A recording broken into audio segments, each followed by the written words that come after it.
I'm nervous, man. Septic groove. Music is life. Hey, what's up? It's Chad Kane with Septic Groove Entertainment, and we back with another interview. This time we sit down with the one and only DJ Stutta. We get the who's, the what's, the where's, the how, the why's, all the behind the scenes insight on his mindset. As always, like, share, subscribe. Let us know in the comments if you want to see some more of these interviews. You want to see some more DJ sets. We invite all comments. And like always, we are sponsored by MusicIsLifeOfficial.com. So without further ado, here's the interview. Today we sitting here with DJ Stutta in the house. What's going on, DJ Stutta? Man, ain't nothing to it, man. Glad to be here. So look, let's get started with it, man. How did you get started? I mean, like ever since I was a kid, man, like I had a strong connection to music. But I mean, you know, at one time in my life, late 90s, early 2000s, just about 90% of my friends were DJ and had tables, stuff like that. So, you know, was around it all the time. And it was just something that I had took interest in early on. Okay. Went to a lot of parties back then or what? Yeah. Palace or what? Yeah, I went to my first party at the Palace. It was Freak Fest 99. Went there with a group of cats and Showing your age. Showing my age, man. Went to my first party, Freak Fest 99 at the Palace. Really it took a hold to the music, man. It just really grabbed me, man. It was like something that I ain't never heard before, so really just had an interest in it since then. And who was your influences? Definitely my influences, not to sound corny. I mean, like you was definitely one of them. Back in the day, you went by Symbol. LMFJ was definitely a big influence. Boomology was a big influence. One of my buddies lived in Lake Charles, was a drum and bass DJ, bootleg, and he spent a lot of time with me, you know, like helping me match beats and stuff like that on vinyl. So really kind of got to give a lot of credit to him. He gave me my first set of tables, which was some Newmark belt drives with a 2-channel Newmark mixer. So if you know anything about that, when the belt slip, you're chasing. So, right. Very hard, but it got me started, you know. So it made you that much better when you got on the motor driven. Yeah, right? I think so. How long you been DJing for? Like actually? I would say that I actually been DJing now for probably about 4 years. When I had got into it with the tables, you know, life kind of threw its curveballs at me, stuff like that. I, you know, wasn't in the better state of life that I'm in right now, man. At this day and age, I was able to, you know, I always had a dream, man, to do it and accomplish that dream, and I was just able later on in life, man, to kind of make things happen financially, stuff like that. So really digging deep down into it, practicing just about every day, you know, trying to get better at the craft. I'd say about 4 years. Okay, all right. You what you spinning on right now with controller? Right now I got well, this is my second controller, so you know, like learning curves with that as well. You know, spent a couple of years on it and kind of noticing that there's some things that I wish the controller had now that I'm, you know, getting more involved in it that this one actually doesn't have. But it's the Pioneer XDJ RR.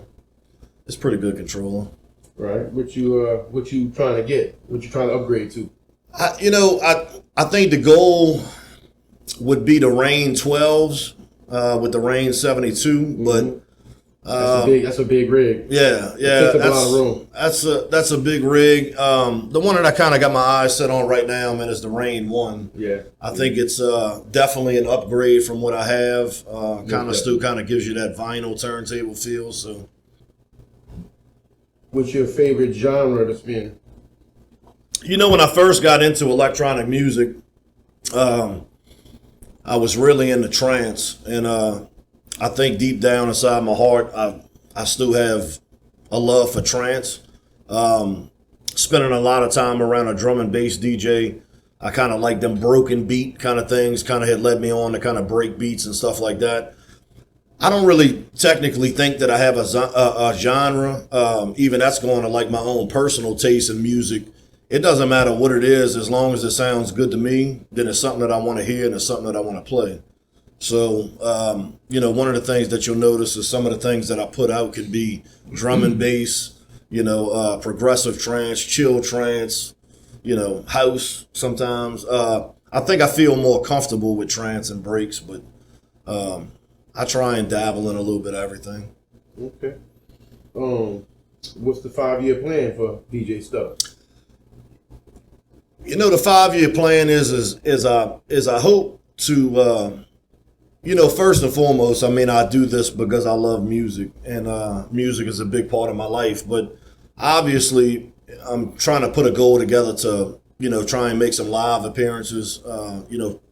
Maybe collaborate with you. Me and you've talked about maybe doing something that, in the near future. So definitely, I want to feel that experience, man, of playing in front of a live crowd. So you haven't played in front of a live crowd yet?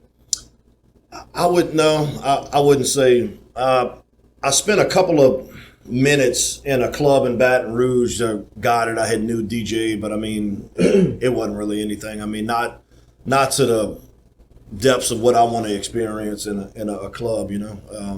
So the answer's no. So, right. Yeah. Right. All right. How can people get in touch with you?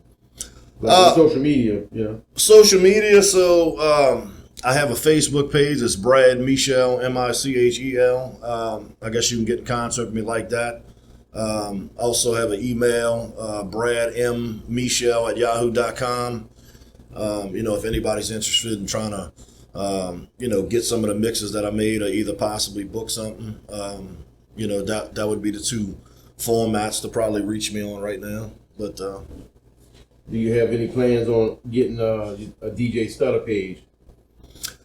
And that's going to show my age, like the 99, man. I'm really computer dumb. I've tried to make a couple of Facebook pages where it was a DJ Stutta fan page, and I just couldn't navigate through it. And I don't know, man. Like I couldn't even get past like the part where it was telling you, man, to put your name, because I was trying to put DJ Stutta, and it kept telling me I was using a nickname, and I don't know, man. I'm gonna probably need some help with that. But yeah, that definitely is the plans. So, right. Trying to start promote, man, a little bit more. I do have some things on SoundCloud that I try and put on. What's your SoundCloud page? I think it's DJ Stutta. Okay. All one word.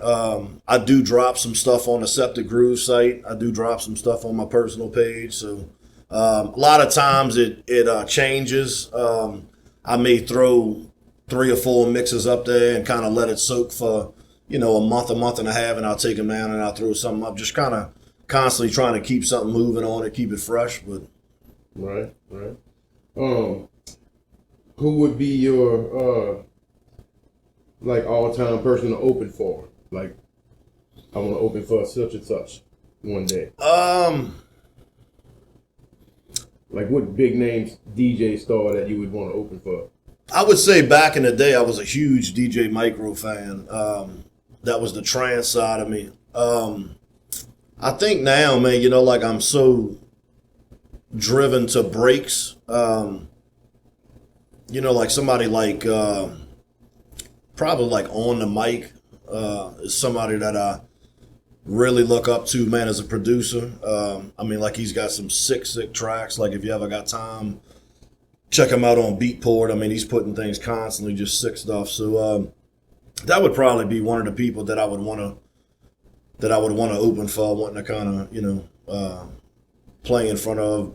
I think he's been a big influence over the last couple of years, man, in what I'm trying to do. So okay. All right, y'all. We wrapping it up with DJ Stutta. We're gonna be coming out with a come to the Septic Groove page on YouTube on this page right here. We will be dropping some more tracks, some more mixes. So look forward to DJ Stutta throwing down. Like, share, comment, subscribe. And once again, we appreciate the love that we get. We out.